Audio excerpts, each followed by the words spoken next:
Hey Chuck. Hey guys.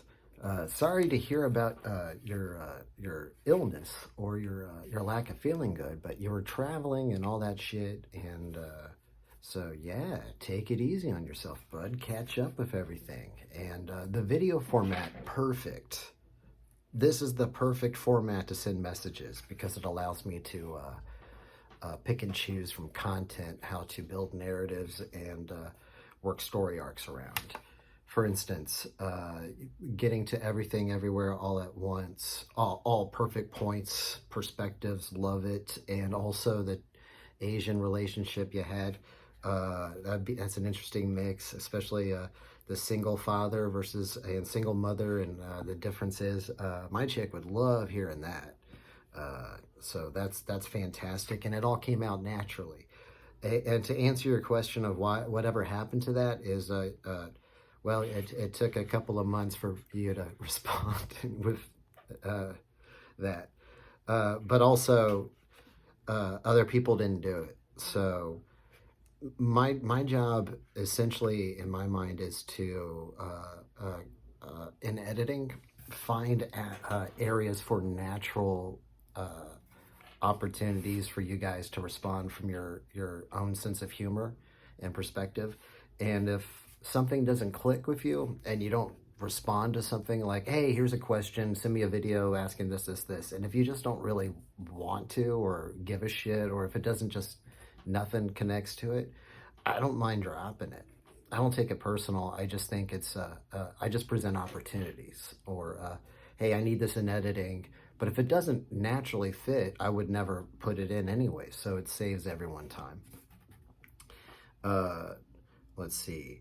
Also, I like doing these messages like this on video because it gives everyone an opportunity to try again. This is the first take, by the way. I'm fucking nailing it. And I think in the purpose of doing these kind of videos, it teaches you how to be a little more media literate, and it also gives you an exercise that prepares you on how to get your stage voice. And once you start understanding how you come across on camera, you start seeing, at least in editing, I start seeing my mistakes and my little twitches, and I think everyone's going to start noticing it naturally as this process as we keep filming like we're doing, which I gotta say has been absolute fun. It's been really fun editing. I thank you guys so much, sincerely, because we're getting some good. It's starting to take shape. Like you see it, right? The Pal just sent me a whole bunch of footage from one of the house things. Pal, I need the footage from Brian Gutierrez singing. I need that day's footage. If you can give me that, that would be wonderful. And Jimmy sent me footage as I was downloading Jimmy's footage. So like everybody's like in sync. I was gonna come down to San Antonio, but I'm gonna just edit.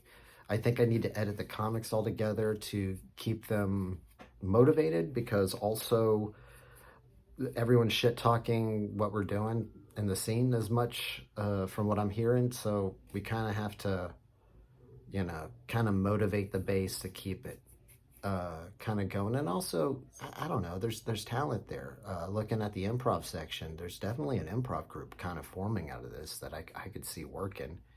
And oh boy, okay, moving along, Jay. Yeah, we need to, the more your perspectives, the more you film stuff, like the more your voice and perspective will start taking shape in the show. And since we're doing this in an arc format, we're now building up a little narrative. Like this last show that we did gives us a before and an after, and a solid middle to kind of draw from. And we're starting to see what works and what doesn't work. For instance, Lizard Man. Let's just discuss this real quick. Lizard Man is very, he's throwing it out there, right? He's just, you can't shut him down. And yeah, that doesn't work great for a live show. But for recorded content, holy shit, it's perfect, because when he hits, it's great. You cut to it, hip, up, you get a collage of it. It's fucking wonderful when it hits. When it doesn't hit, holy shit, can it tank a show? Luckily, there's a whole bunch of funny people around to kind of salvage the moment. And we should let that out a little. We should just in our minds let that be. That said, there needs to be a device to shut them down. So one, I want to build a cage and keep them in a cage as our freak throughout the whole show instead of the throne, and maybe that'll cut him down to size. And also, I'm going to get a shock collar, and he's agreed to do a shock collar, so I'm going to have a button. So we're going to make him talking too much part of a gimmick in the show that we refer to and have fun with. But yeah, that's kind of what I want you to don't be afraid to bring up any conflict and speak your voice, because we're problem solvers. Essentially, the best part of this show is, oh, we want to do this, but this is fucking us up. So now we have to do this. Here's the results. And by showing that edited process, people are going to be more interested in how we're going about it, because they can see creative conflict.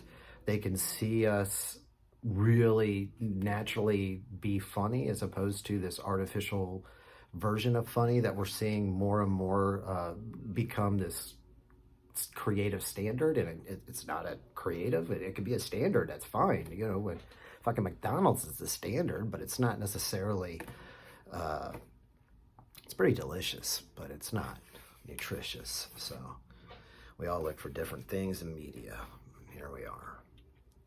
Everything, everywhere, all at once. I just thought it was just shallow fucking narcissist trying to excuse being a piece of shit because, well, in other realities, I'm successful. Fuck you. This is the one you're in, you piece of shit fucking Asian bitch. This is where I would cut to a joke about Tram and this whole subplot that I could film and edit and develop, but I don't want to do that. I don't want to. This is pure. This is good. That's what I'm going to be focusing on, by the way, is more positivity. And now that I've kind of like cut out a lot of the drama, and I'm only dealing with like these. They're all trying to come back. I'm getting nice messages from people. It's fucking wild how spineless some of these people are. But I want to give that an avenue for them to come into it. So I'm probably going to do this. I'm probably going to take the midnight show group, move it to the 10 p.m. And I'm going to offer the 8 p.m. to the old broads in the scene, all the old people. So we can build momentum. And I'm going to insert the Cult of Content shows, whatever, Bad Damn Show, whatever we want. It seems to be closer to that. Whatever we're doing, we can do whenever we want. We'll just say, hey, this 10 p.m. we're doing this. So that's what's up. And then for the midnight shows, we'll open it up to the city email-wise. They can email to sign up. So I'm going to start diversifying the shows and trying to build the audience more. And I'm going to do these edits tonight to kind of help do that, because I'm going to be pumping out a lot of media to kind of build up the brand over the course of the holidays and try to capture some of the talent in the scene that's all kind of just falling under the bullshit that is San Antonio. So, yeah, if you want to respond to any of this with your own perspectives and point of views, film it like this landscape, because I can always crop it square if we go to Instagram, but I can't do the same necessarily, vice versa. So this is our best use to maximize our content. Okay? Fucking gay.